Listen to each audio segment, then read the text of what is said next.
Welcome to the Hound's Tales podcast, presented by Roxy Designs, GFR Forestry, Chestnut Mountain Feed Company, Tagged Out Hunting Apparel, Farm Bureau Insurance of Appomattox and Matt English, and Affordable Auto Care.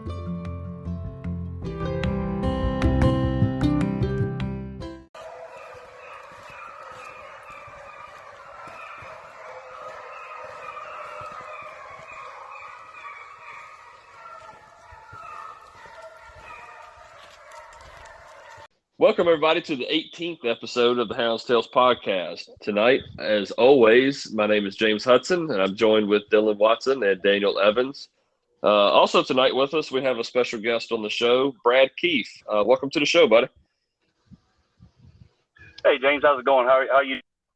Not too bad, man. Not too bad. I'm glad you could join with us tonight. And I know we got a pretty interesting little topic conversation, but before we really get into it, we'll let you kind of introduce yourself. Brad kind of hit us up through Facebook Messenger, kind of put us all, I think he put all of us in a group chat. And we just started kind of talking back and forth right before they went up to Kentucky to a 3-day. And I think y'all had pretty good luck up there, didn't you? Yeah, we did right good. We had 4 of us there. Me, of course, myself, Jake Drudge, Brian Akers, and Peyton Lucy. We all kind of got together and decided, hey, let's do it. Let's go make some noise. Did fairly well, and I believe we did. Yeah, Brian walked away with the win now up there, didn't he? He did. Yeah, well, he won second place. He had a dual champion. He dominated that young hound of his, Brazzle, I believe, the dog name. She dominated the 3rd day and, really took over the speed and drive with 250 points on the 3rd day itself and outshined the field. Yeah, just blew it away. And I was fortunate enough to play 1/7 in the speed and drive as well for that hunt. Very nice. Very nice. 250 in the last day. That's that's making a statement right there. That's impressive. It's very impressive. We made some noise down there. I know that's some up and down hilly running too, won't it? It won't nothing but hills, buddy. You gotta have a man of a dog to be doing that good down there. I tell you what, us 4, we got together. We got a game plan together about our run, how we were going to strategically approach it, how we were going to, put the hounds through strenuous training, pins, not just strictly in one pin, and we did it. We did it with success, and back to back running on certain weeks, and it really paid off a lot. It sounds like it. I'm saying y'all gonna have to give me the secret code to that whenever we decide to join y'all and go with you next time.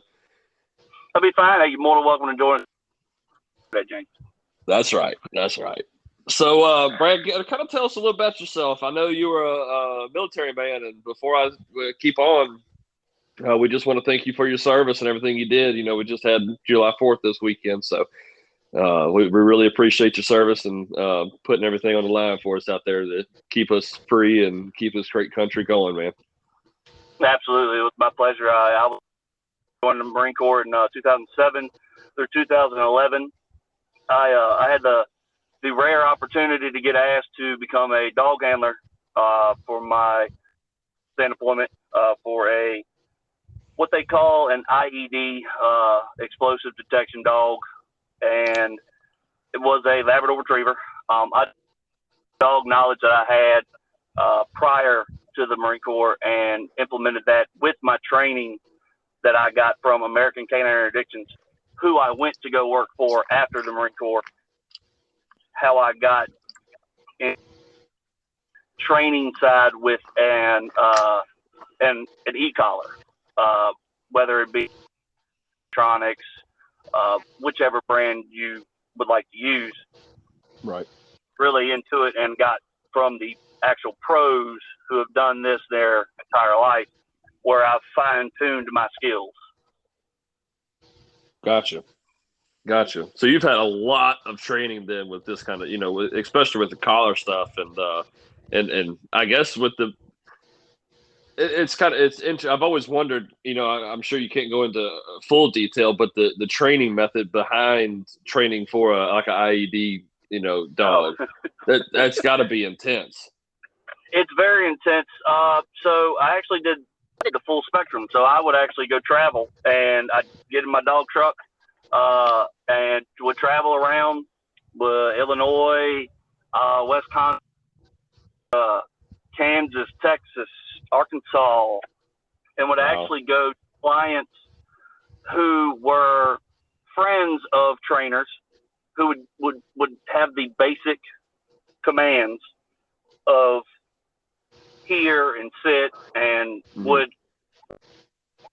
These are all off-leash dogs that use hand and arm signals. So these dogs we could send out. You could send these dogs out 2, 3, 4 yards, and send them down a down a dirt path, and be able to work them by using a whistle and or a vibratory collar, where you put the collar on, and every time you vibrate it, that way you're not sitting out there in the middle of the desert, blowing a whistle, being a huge target. Right. Right. So I guess that makes a lot of sense. Right, yeah. You don't really want to blow the whistle, and then you're sitting there, woo, and then you're jumping around trying to get the dog's attention. No, you would hit the vibrate button, and the dog would know to turn around, sit down, and then would take your direction. You could do certain things. You could implement two taps to go left, 1 tap to go right. It's just it's different things. Wow. Yeah, that's impressive. That's incredible. So you kind of, I guess, with that kind of training, you were able to kind of roll that over, or I guess let me rephrase it. You said you kind of took your training or your experience with dogs and stuff into the military. Did you? How long have you been running dogs itself, like hunting dogs? Oh wow, just getting into hound hunting in general. My father has always had coon dogs when I was growing up. Then we kind of just had beagle walkers, a little bit of mixture of everything. Right. But for really to get my hands on, I'd have to say I was probably 16 years old and started deer hunting, just regular grade dogs, and actual field trialing in 2004. Okay. All right. I was about a year after I got out of high school. Gotcha. So y'all been in it for, was that 15 years now? 15, 16, 17 years now. I'm sorry. Got a little bit of experience. I got some experience. I mean, really, my kennel partners, which was my dad, and Mike Clark, who were kennel partners back in the day, they kind of took it and ran with it while I was gone. Had a lot of success. Made a champ, actually a 2-time champion out of Yeehaw Swamp Rat. And we progressed. We've had a lot of other hounds that did fairly well too. Yeehaw's Rex, I know, a lot of people had some hounds off of him, and actually some people are still out there, and they deer hunt them right heavy.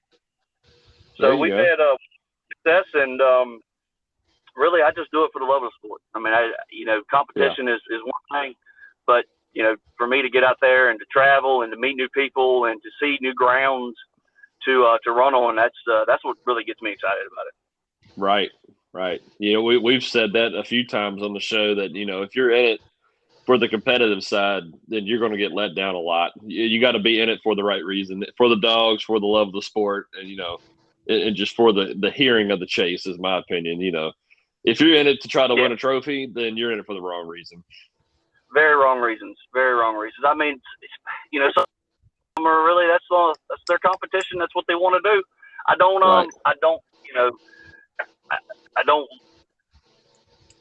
care what their views are about it by no means whatsoever. Because, like I said, different folks. Everybody has their own thing. But that's just not me. And it doesn't bother me that that's what they do.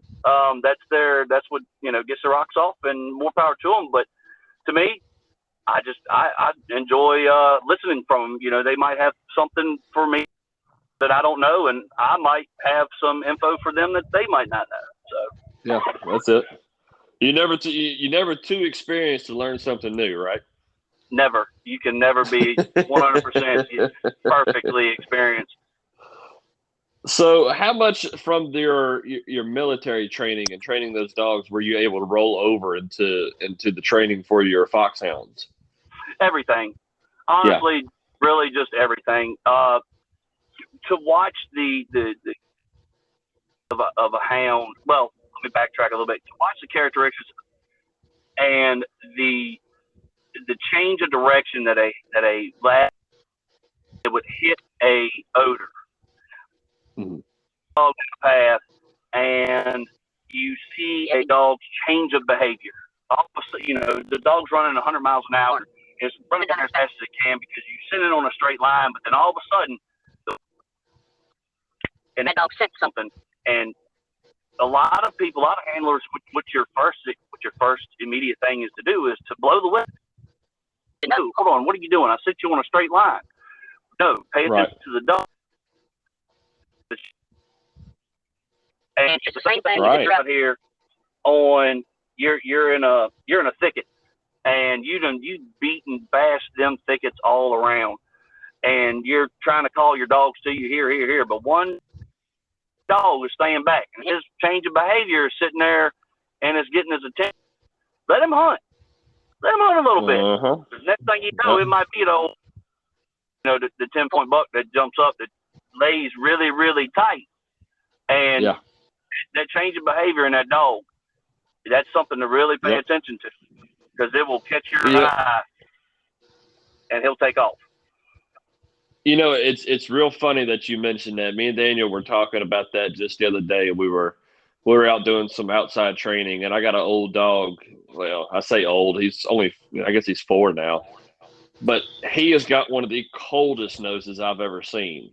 And Daniel, still getting into the sport, was talking, and I was explaining to him, you can tell how close he's getting to the game based on his bark and based on his tone and his pitch. And he was able to hear that the other day. That was something new that I guess it'd be the first time you've seen a really that cold of a track. Yeah. And I mean, that's the first time I've ever been able to, just watch one dog work instead of having 4 and 6 or however many out. So that was kind of fun too.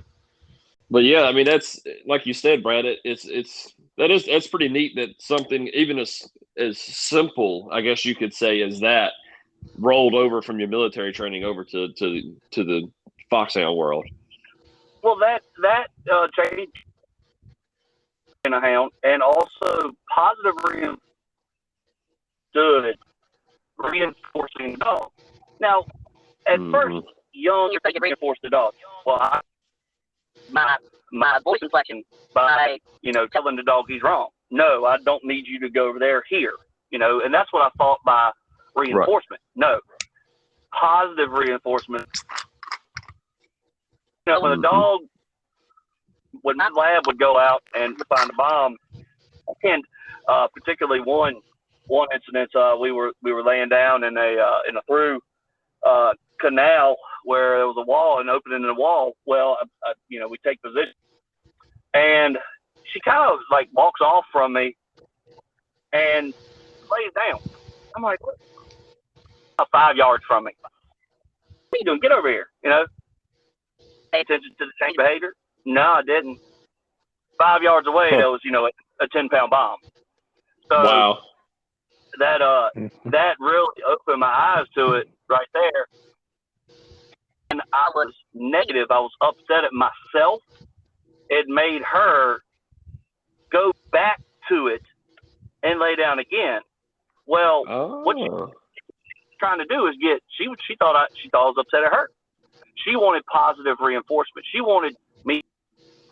You did a good job. You just saved her life. You smell it.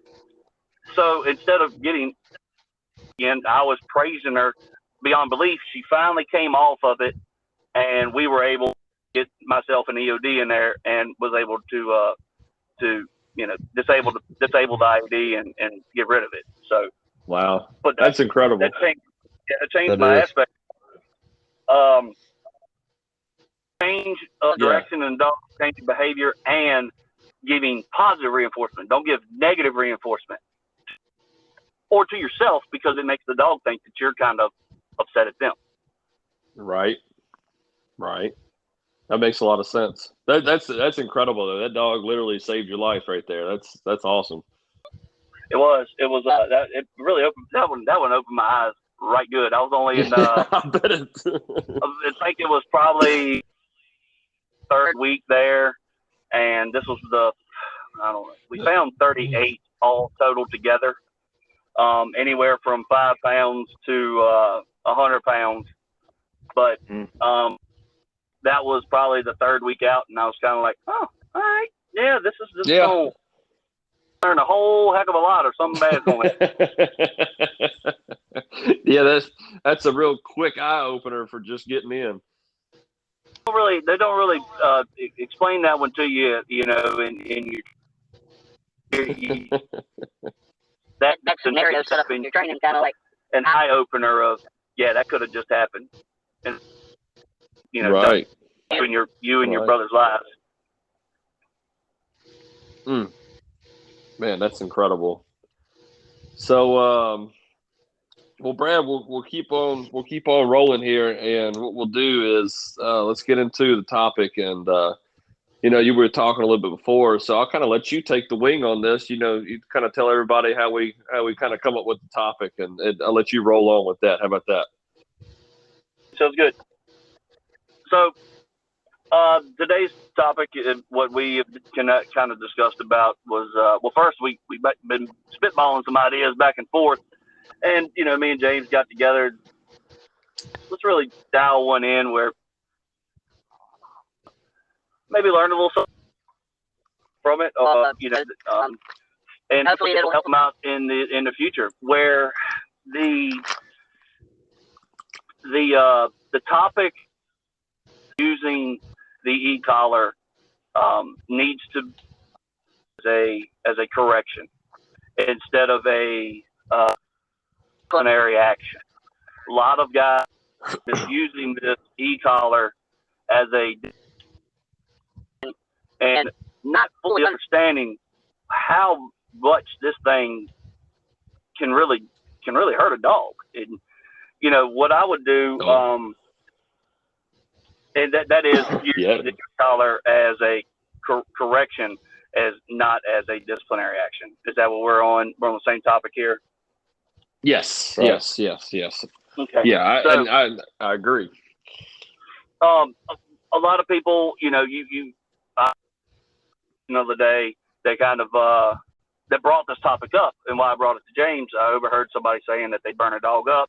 I kind of got into the conversation myself, and I told them how I felt about it, and it might have brought some light to their eyes, and to not use it because the dog's not coming to you right then and there. I mean, what did you do?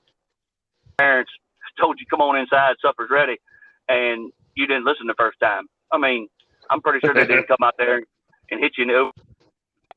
No, they just said, but no, I got to switch to the ass. That's what I got.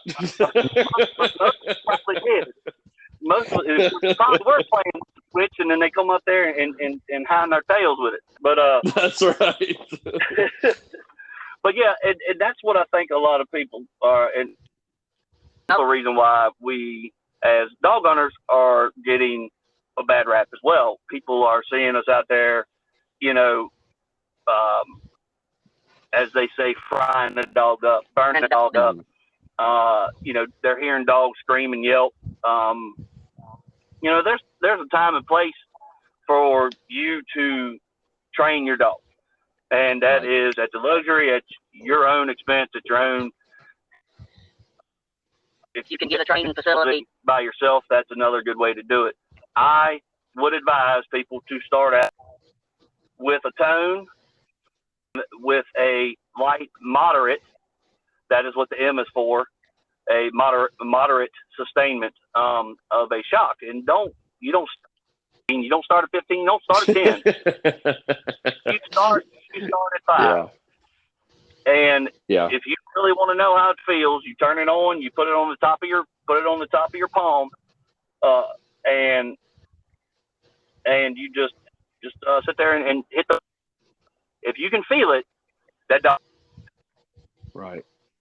That's exactly it. It's really funny that you said it like that, Daniel. I mean, yeah, Daniel. That's how we trained ours, and that's exactly how I said. You hit the tone, let them hear what that tone is, and then give them that little bitty peck with it, and let them know that's what's coming after it. If that's what that tone means.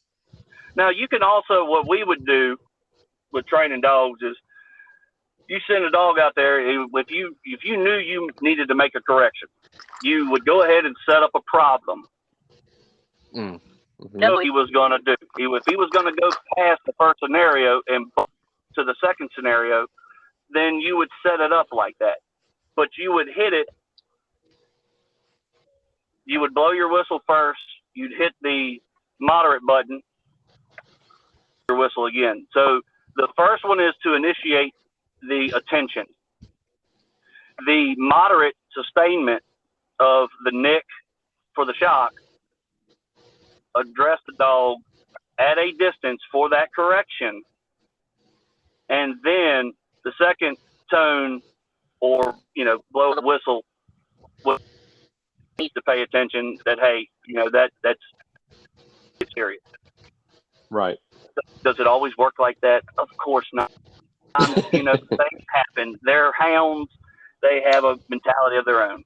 So you would just call the dog back in, and you would reset your scenario up.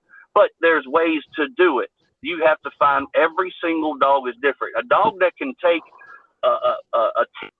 on a moderate sustainment, the next dog behind that one that you're trying to work, 2. Right. You have, every dog is going to be different. You got to know how to set it up. Yeah, I agree. If you fry a dog up too much, I'm gonna tell you right now, it's probably not going to be good for you or the hound, and you'll be seeing the dog for sale on speed dogs. Great dog, not a single problem, don't want to listen type thing. Pretty good. Right. So, we talk about it a lot, with hunting as a whole, and it definitely with the training, the biggest thing you got to have is patience. You got to be patient with them. Like you said, it's nothing for a hound dog to run by and do exactly what you don't want them to do 2 or 3 times before you finally get it. And trust me, by that 3rd time, you're ready to turn that sucker all the way up and get aggravated with them. But you got to control yourself and keep it on the low. You do. You have to. And if you don't, you can ruin a dog. Yeah. It's easier to ruin a dog with a e-collar than it is with you actually physically putting your hands on a dog. Yeah. You put that dog with a collar around his neck, and first thing most time it wants to do is shut down. Yeah. They won't want to leave your side. They don't want to go bark. They don't want to go hunt. They don't really want to do anything. They do make dummy collars, but they really don't. They don't help at all. No. I think, in my opinion, before you use a stimulant with the e-collar, I would hope that some new guys, some new people out here would contact somebody and just ask general knowledge. How should I correct this dog from doing this? I do it from doing that. Instead of they have DVDs all day, every day about this thing. Mm-hmm. You can't be ashamed. You can't be ashamed of saying, I don't really know what I'm doing. Go do it myself. I mean, it's a terrible thing to say, but you get a bad in your dog, you could possibly ruin your hounds like that. Yeah. You don't really want that. You want to do it smart. You want to do it efficiently, effectively, and consistently as well. Right. Yeah. You were talking earlier about certain dogs can handle certain things in different levels. And I've had a lot of times I'll use mine, especially out in the deer woods, that when I need them to come to me, if they're somewhere that they're not supposed to be and I need them to come to me, I can holler, tone, and then if they don't come, I'll peck them a little bit. Well, I've pecked one at 10 or something like that, and he comes on back to the truck. I mean, he's just happy I'm here. He just needed to get his head right to get back to me. But I hit the next one with 10, and it folded him up, and I felt horrible about it. It just, I mean, he didn't even want to move after I hit him with 10, and I was like, okay, that was a little too much for you, buddy. I'm so sorry. Then I had to walk a half the most time they'll cower on down. Yeah, I had to walk a half mile in and carry him back to the truck. He was so bent out of shape about it. I had to carry him back, and I didn't think I was overdoing it. I thought that was a good mid-range spot, and it was just too much for him. Way too much for him. Some dogs, like I said, some dogs can handle it. Some dogs cannot. Right. Most of the time, your dogs that can handle a 10 and 12, it's stubborn. But we don't start them on that. You have to start low. I'm not saying start at a 1 or a 2. Most of the time, if your collar is fully charged and you try to nick yourself with a 1 or a 2, you can't be. Right. For instance, right now, I'm actually trying to implement, and I'm going to do a little bit of it tonight. I take the tone and I'm switching it over to vibrate. So every time I call a dog, toning, vibrating, and then toning. I'm not even going to use. Right. And mostly that's to help set or running into. And I'm ready to go home, and y'all are not. I've been running 5-6 hours. Y'all are going to run all night.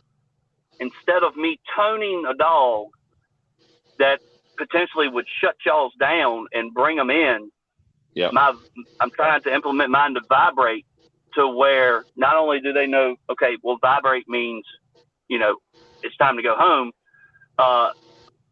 It also helps with, in case y'all are toning your dogs and mine, but they don't feel a vibrate. Do you see what I'm saying? So it's different ways that you can change your call tactics into, hey, it's time to stop. It's time to stop running. Let's go home. And that's one of the things I haven't. I got to play with it and figure out how to set it up. I want to set that vibrate up on mine for that actual reason, because I've heard of different places. And like you said, if somebody tones a dog, they're going to come back. Mine are like you said, I'm just repeating pretty much what you said, but mine are trained to come back or find the truck whenever they get toned. So I'd hate for in the middle of a hunt and somebody is doing what they're not supposed to do and tone a dog and during the hunt, and mine's going to hear it and quit. Yep, absolutely, 100%. And it could happen. Very well could happen. Right. Yeah, that's I've been in a situation actually during a 3-day where he said you leave the prongs on your on your dog. So yeah, I leave the prongs on dogs. Well, why do you leave the prongs on dogs? Aren't you worried that somebody's going to shock your dog? Not really. And I'll tell you why. It is very, very common to get the same track code, to get the same and mixed up. Right. But it's virtually impossible for the track code, the ID, the train code to be similar. It is going to be virtually impossible for somebody else to shock your dog. I did not know that. Yes. Okay. So we can pair them up with the same IDs. Well, I'll sit here and do it with you one day, and we'll make sure we have the same ID, but we will not have the same train code. Huh. So interesting. Okay. We'll not be able to, we might be able to track the same dog, but you hit yours on a tone, or tone or vibe or a monetary stimulus. Right. Mine's not gonna do it at all. Very interesting. It will not. Okay. It will not do it. It's virtually impossible to have the same train code. I did not know that. See, we fought that. We fought the tracking the wrong dog. Where was that at, guys? Foxtail that we were chasing the wrong dog around for a while. Yeah, that Yeah. was dog, wasn't it? Yeah, I think so. And it was in the back of somebody's truck. And a PSA for everybody out there: when you catch your dogs at the fox pen, please, for the love of God, turn the damn collar off. Yeah. That would be highly grateful. We tracked that sucker all the way to the box, and the guy said, "No, I ain't got no dog in here like that." And I was like, "Okay." And sure enough, I could not. And I finally had to ask him, like, "Look, could you please turn your collar off so I can track my own daggone dog?" Yeah. It's if you don't get far enough away, you'll sit there and track. But I guarantee you wouldn't have been able to tone it.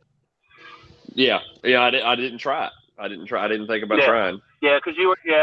I mean, hey, we've all been there. I've had to do my research on it too, and Right. come to find out, yeah, it's virtually impossible to have the same as somebody else that has your same ID or your same track code.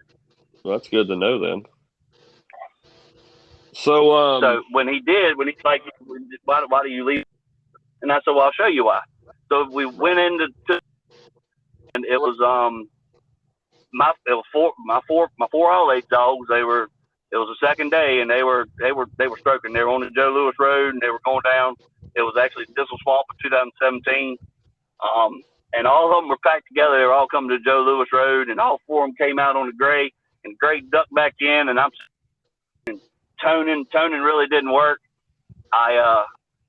One of my dogs, he kind of came out, and when he came out, I toned him and hit him on a very light one, and he kind of picked his head up and looked back. And when I toned again, those other three dogs heard it, and then his three litter mates came running right to the side by side, got all up in the. Don't take the prongs off. No. But I didn't do anything wrong. He was out of the hunt, out of the chase. It was a light stimulus that I was in the road, and he got his attention to where he looked, and I called here, toned one more time, and all four of them came right to the side by side, jumped to the side by side, and we were done catching up after. Very nice. 2 hours after the second day. Very nice. I was getting ready to say, you're not toning during the hunt, are you? Because you kind of telling on yourself a little bit there. No, not toning during the hunt. Absolutely not. This was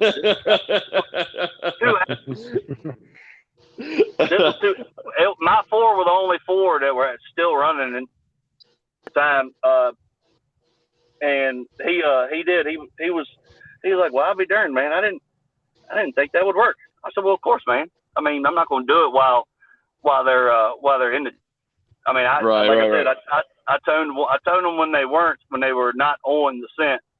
When they got back on the scent, I left them alone. But when I saw Si hit the road, he was out of the hunt. Right. And I went ahead and took care of it then. But he was also 100 yards down the road. Yeah. Now, am I going to sit there and scream? Because, I mean, there might be somebody else's dog not in the chase that's to my left, and I don't want to sit there and scare that dog. Right. Made a light tone, and then a light little stimulant, which just turned his head around a little bit, and he saw me and toned one more time here, and he was coming right to me, and the other four right behind him. There you go. Well, the three right behind him, excuse me. Right. Yeah, I did fairly well during that hunt too. So. Well, good. That's a bonus then. If they were running like that 2 hours after the hunt, you know you were doing something right.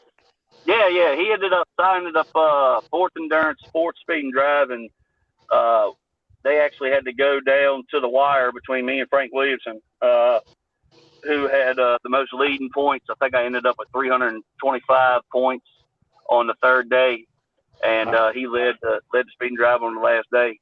And yeah, he did fairly well. I think that was against Smooth Duck as well. No. Yeah, that's a good freaking day right there.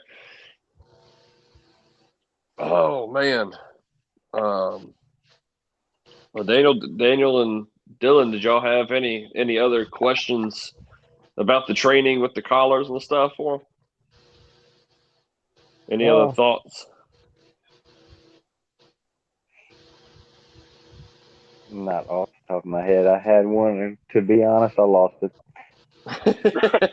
I'm just listening, and then I just lost it. I had one pop up on there. Well, it's understandable. I mean, but I would suggest, y'all, if you think of it again, or anybody out there listening, I mean, I have Facebook. I mean, I got Messenger. I talk to any and everybody. I help anybody out I can. I give as much advice as I possibly. You can take it, you can leave it. I'm not no 100% expert. I take what I've learned in the past and apply it. And the fact I've learned along the way, unfortunately, I've thankfully forgotten all about those. There you go. That's the best way to be, ain't it? Yeah. It's that's like, the best way. All right, I remember I did that one time. It didn't work. Let's not do that again, ever. Yeah, that's okay, it. Yep. Right. That's it. Right. You learn from your mistakes. Yeah, you do. You do. And in this game, it's I think it's a constant cat and mouse game. Yep. Yeah. But if there's anything that that if somebody could take away from getting this, that's listening to this, is if you don't know what you're doing, please just ask a question. I mean, you can't have too much pride to sit there and say, oh, I know what I'm doing. I don't need anybody's help. And next thing you know, you're posting a young dog that's under a year old up on Speed Dogs, saying it's a heck of a dog, it's starting to go, but it's little as anybody else know that's buying the hound could have been fried up. Right. So be skittish as all hell. Be very skittish, and which then gets that person that's buying the hound, frustrated as well, and could be making more mistakes as well. So yeah. If there's one thing you can also do is be honest with your collar work. So if you implemented any type of collar work whatsoever, whether it's toning, shocking, vibration, any type of training whatsoever, and you're selling a hound, and you put that to test, please, no matter what it is, whether it hurt the dog or help the dog, please add that into your comments that people ask you in your private messenger. You don't have to put it out there for everybody to know, but please, for a person who's coming to buy the dog, that's one of my main things. If I get a hound that somebody wants me to work with, my first question is, what has your collar work been? What have you done with it? And please tell me the truth. I don't want you to tell me that you had a little bit of minor work, but I toned the dog and it's peeing itself sitting up underneath the truck. Then I automatically know right then and there. Yeah.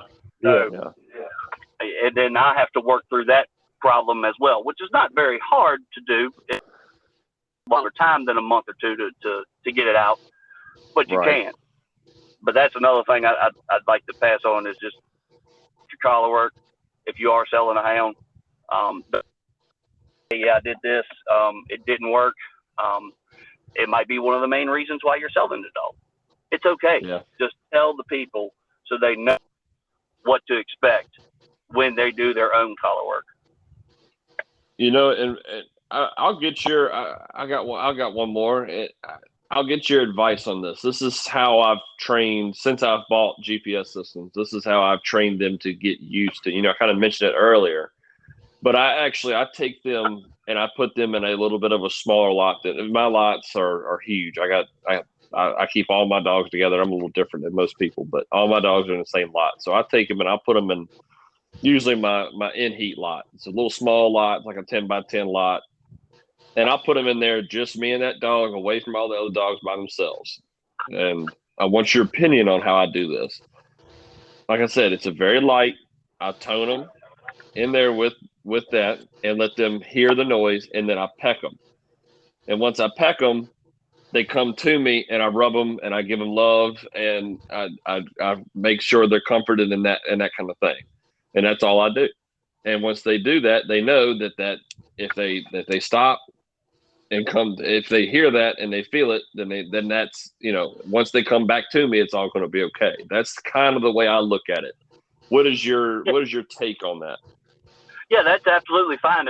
And I would say if some people don't have the luxury of a 10 by 10 20, a check cord, 50-foot or 100-foot check cord, it can equally do the same as what you're doing. What you're doing right there is perfectly fine. There's nothing wrong with that whatsoever, especially implementing young hounds who really haven't been broke on or started, I should say started, in a starting pen or puppy. That's good implementation to do at a young dog age. With somebody who doesn't have the luxury as that, I would say a check cord. So a 50-foot or 100-foot check cord. And then you're going to sit there and say, well, how in the heck do I, anchor it down? You get you a tie out stob, one of those steel metal stobs you drive into the ground with a hook on it, and you put your check cord through there. All right, so you got a 100-foot check cord, and you put that through the hook for the metal stop.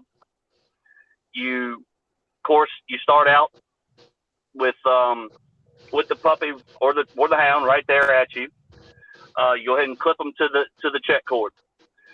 Let them go out, however far, go as far as they want to. Let them circle. That should have a swivel on there on the top of that stop. You have one end, and the dog is out maybe 100, maybe 50 foot, 75 foot, 100 foot, however far you want to go out. As soon as you hit your tone and your moderate and your tone again, and you're saying here, start pulling that check cord a little bit to you, and just keep implementing the word here. Keep implementing the word here until the dog is all the way to you. Right. It'll eventually come. All right. So then you let the dog go out again, and tone here, moderate stimulus, tone again here, and start pulling the dog to you. That's a good little method. With the check cord. You can do it with a check cord as well. Yep, I like that. I like that a lot. I haven't thought about that. Yeah, Daniel, it gets the dog out of you too. Right. I know, Daniel, we got ours about right. We worked with ours a little bit with the tone, and they just about got it figured out now. And they're what, 6 months, 7 months? Yeah. Right in that age. If you hit the tone and say here, they coming. Yeah. And I think I've had one dog I hit at 7 twice, and then after that, he come right on. Yep. I tried him at 4 or 5, and he didn't even phase him. He just he shook it off. Yeah. Sometimes it might not. That's another thing. You want to make sure that some people put the collars on too tight, and I've seen it to where the flat collar is sitting there, and you can damn near pull the flat collar off the head, where the GPS is so tight you can see the skin fold wrap around it and touch, right. On either side. That's just too tight. You don't need it tight. Those prongs will do their job. What will happen is the weight of the GPS collar will come down, and it kind of sits, right there at the back of their jowls right there, which is perfect. You don't want it to go sit too low and hurt their voice box. Some people can. It can be way too loose, where it sits a little bit lower towards their the bottom of their throat, which is where their voice box is. And you don't want to do that. You want it, kind of up right there at the back of their jowls on the bottom side, and that will get the stimulus with no problem. But you also don't want them too tight. It can be way too tight and uncomfortable, and it really doesn't serve to be that tight. To be completely honest, right, not giving you're not giving the dog any more or less stimulus, whether it's completely tight, skin tight like that, or if it's just fairly enough where you can get a few fingers. As long as you can get 3 or 4 fingers up underneath that collar, you're perfectly fine. Gotcha. That makes a lot of sense. I never thought about the voice box thing too, but that makes a lot of sense too. Oh yeah, you can burn that thing up, and that's not good. You're gonna have a raspy dog or a dog that don't want to bark off. I was gonna say you ain't gonna have a field trial dog after that. You ain't gonna have no field trial. I mean, I know that you might have a coyote dog that might sight chase, but he's gonna have to sight chase, and that's about it. Yep, and pray that somebody caught him. Pray that somebody watched him go across with the goat. But that's it. I haven't seen it done, but I have seen them where they are a little loose, and it can. Right. But I just try to help the person out. Hey, you might want to snug it up, but you don't want to get it too tight. So make it up here a little bit more or less than back down here. Just try to help them out a little bit with that. That's it. Well, Brad, we have thoroughly enjoyed this, and we appreciate you being on the episodes. Definitely. Probably one of my favorite episodes we've recorded so far, I would have to say. We've definitely learned a lot, and I hope everybody out there listening has done the same. Yeah, I greatly appreciate the opportunity that you and Dylan and Daniel, graced me with. Y'all give me a call or contact me anytime you need anything whatsoever. And if anybody out there listening, you're more than welcome to contact me at any time too. I don't mind helping at all. Again, I'm not no expert by no means, but none of us really are. So if you got anything, feel free to hit me up at any time. Perfect. Well, Brad, thank you again, and I think you're going to do a little pleasure running, ain't you? Yes, sir. About to load them up now and head down to Carolina for a few hours. There you go. Well, you have a safe trip, and again, thank you, and we'll be getting back in touch with you. All right, buddy? All right, sounds good. I appreciate it, gentlemen. All right, well, guys, that was quite a good episode. I think that one ought to be a good eye opener for everybody. What do y'all think? I would think. Yeah. I think the military talk and that kind of stuff really, to take a direction for given by somebody that was in the military and trained military dogs and that kind of stuff, it's kind of sets on you a little heavy right there. Oh, for sure. Yeah. But well, we do have one last little announcement real quick. We had talked again before this show, and we had a really busy time right now, but we've also talked about it that this is episode 18, and we're on, I guess you would call it the first season. I don't know how many podcasts really do seasons, but we've kind of taken some time and talked about it, and I think we're going to end the first season with this episode. This was a really good episode. I think it's excellent. We think it's an excellent episode to end the season on, and we're going to take us about a month, maybe month and a half break, and get through August, and then September start picking it back up, get back into it, and we'll go to season 2. That'll give us some time to get our heads straight and get some ideas together to make the show a little better for y'all, and anything else that we can do to improve the listening experience.